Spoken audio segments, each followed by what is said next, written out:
All right, here we have a graduated cylinder. I have it focused on the space between 40 and 50 milliliters.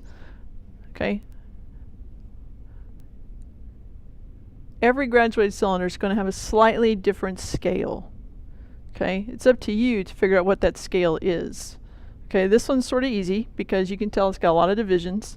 And if I count 1, 2, 3, 4, 5, that's a good bet that this is, each line is a mil between 40 and 50, because that would be 45. Okay?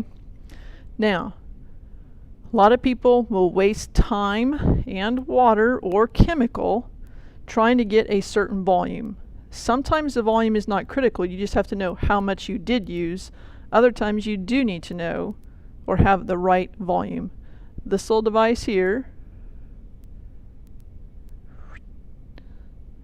a little plastic dropper, is your lifesaver. This way you're not constantly pouring back and forth. So you have your solution or your chemical and you need, let's say we need 46 milliliters. So I'm going to pour as close as I can and get it to the 46.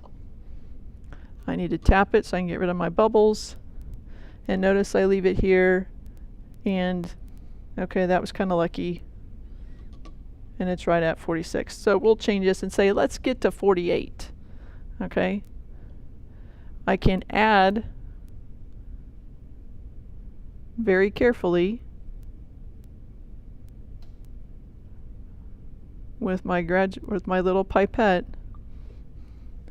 and get to 48. Now, one of the neat things about the plastic graduated cylinders is it's a relatively flat surface. Okay. I can also get rid of some of those bubbles. Okay, I just need a smidge more to make sure the bottom of the liquid is at the 48. There we go. Okay.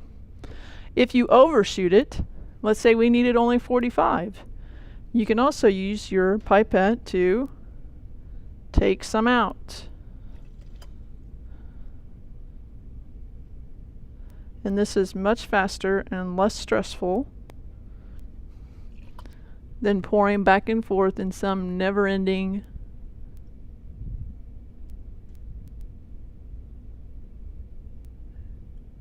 volume war between you and whatever container you're going in. Okay? So, if you want to get it to a certain volume and you're terrible at pouring, use the dropper. It's very friendly.